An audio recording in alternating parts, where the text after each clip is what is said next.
और कुमार विक्रांत इस वक्त हमारे साथ हैं रोहित वेमुला के लिए। एक तरफ जेएनयू, दूसरी तरफ रोहित वेमुला के लिए एकाएक वहां पर आंदोलन छिड़ा हुआ है, वहां पर प्रदर्शन चल रहा है। कुमार विक्रांत, क्या हालात हैं? मुझे ये समझ नहीं आता कि मैंने आरक्षण के विरोध में कब बोला। बजट सत्र का पहला दिन है आज, और आज ही रोहित वेमुला के परिवार वाले आते हैं, और आज ही राहुल गांधी आते हैं इसमें, और आज ही अरविंद केजरीवाल आते हैं, और अरविंद केजरीवाल यहां पर भाषण देते हुए। समाज के कुछ हिस्से ऐसे हैं जिनके ऊपर सदियों से अत्याचार किया गया। अगर हमें उन सब लोगों को बराबरी का हक दिलाना है तो जो आज आरक्षण की प्रथा है उसको हमें कायम रखना पड़ेगा। ये मैं कई बार बोल चुका हूँ, आज फिर से दोहरा रहा हूँ। तो मुझे उम्मीद है कि आपकी जो शंका है उसको शांति मिलेगी। लेकिन मेरा फिर से यही आप लोगों से निवेदन है कि अगर कोई भी विरोध करे उसको रोकने की कोशिश मत कीजिए, उसे विरोध करने दी। हर व्यक्ति को प्रश्न पूछने का अधिकार है और हर एक को उसका जवाब देने का उत्तरदायित्व है, उसको जवाब देना चाहिए। मैं सोच रहा था आज रोहित की माताजी और रोहित का परिवार दिल्ली आए हैं, हम ठीक से उनका स्वागत भी नहीं कर सकते, इतनी दुख की घड़ी है। और शायद उन्होंने भी कभी नहीं सोचा होगा कि एक दिन ऐसा आएगा उनकी जिंदगी में जब अपने ही बेटे की मौत के लिए उनको जंतर मंतर के ऊपर दिल्ली आके इस तरह से धरना प्रदर्शन करना पड़ेगा। रोहित ने आत्महत्या की, हम सब लोग जानते हैं कि किस तरह से केंद्र के अंदर बैठे हुए दो मंत्रियों के लगातार हस्तक्षेप और लगातार दबाव डालने की वजह से उनकी यूनिवर्सिटी ने रोहित और उनके साथियों को सस्पेंड किया। रोहित ने जो चिट्ठियां लिखी और रोहित का जो सुसाइड नोट था उसमें वो लड़का बार बार एक ही बात कह रहा है कि मैं बहुत गरीब परिवार से आता हूं, मैं दलित परिवार से आता हूं, अगर आप लोग मुझे इस तरह से सस्पेंड कर देंगे तो मेरा सब कुछ बर्बाद हो जाएगा, मेरा करियर बर्बाद हो जाएगा। रोहित वेमुला को लेकर आयोजित मार्च में कांग्रेस उपाध्यक्ष राहुल गांधी भी शामिल हुए। जंतर मंतर पर पहुंचे राहुल गांधी ने छात्रों की आवाज दबाए जाने का आरोप लगाया।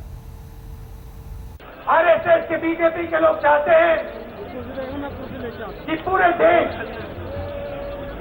एक ही सोच का देश बने, एक ही भाषा, एक ही सोच, एक ही विचार हो।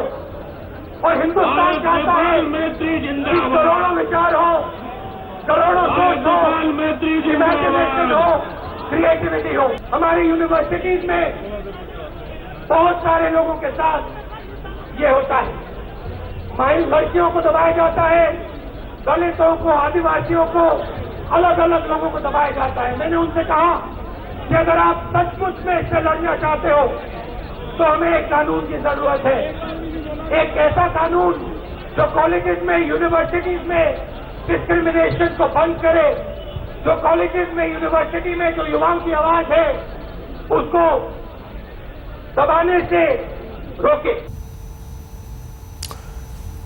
ये जो यहां पर आंदोलन चल रहा है, ये जो यहां पर प्रदर्शन चल रहा है, इस पर सीधे बातचीत करने के लिए कुमार विक्रांत हमारे साथ मौजूद है। कुमार विक्रांत, अरविंद केजरीवाल यहां पर भाषण देते हैं। आज इस मंच के ऊपर, मंच से मैं ये मांग करता हूं कि उनको तुरंत गिरफ्तार किया जाए और उनसे तुरंत पूछताछ तो करो कम से कम। अगर आप पूछताछ ही नहीं करेंगे तो आपकी जांच ठीक नहीं है।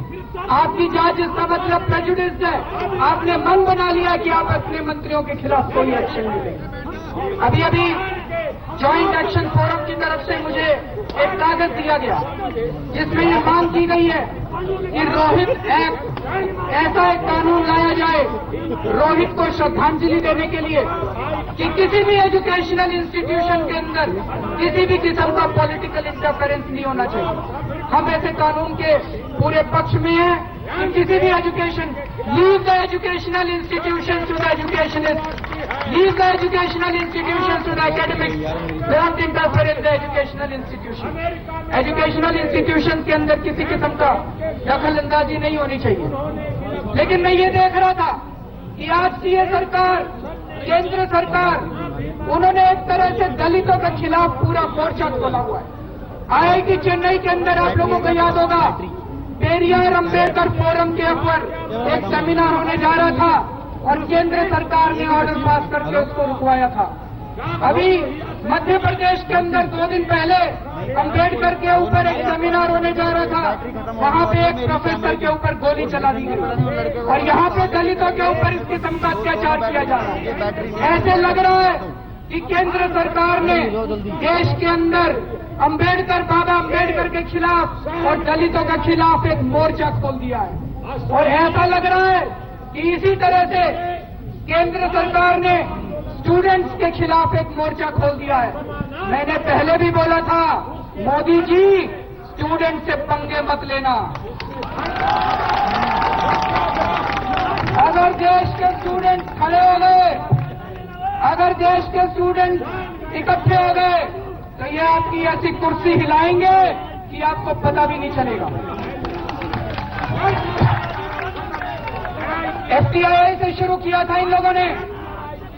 एफटीआई के अंदर वर्ल्ड फेमस इंस्टीट्यूट है, वर्ल्ड फेमस इंस्टीट्यूट का इन्होंने क्या हाल कर दिया। कितने महीनों से वहां के बच्चे धरने के ऊपर बैठे हुए हैं। क्यों धरने के ऊपर बैठे हुए हैं? वो बच्चों की क्या मांग है? एफटीआई के बच्चे बोल रहे हैं कि एक गंदी गंदी फिल्में बनाने वाले को डायरेक्टर बना दिया इन्होंने। वो बच्चे कह रहे हैं कि अच्छी फिल्में बनाने वाले को डायरेक्टर बनाओ। गलत तो नहीं कह रहे।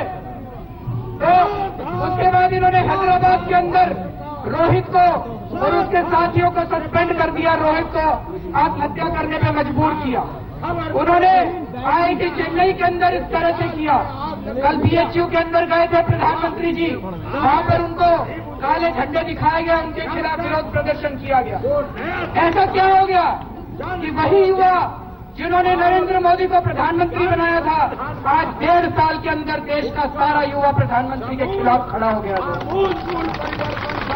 इस सरकार ने स्टूडेंट्स के खिलाफ एक तरह से युद्ध छेड़ दिया है। This government seems to be at war with the students of the country.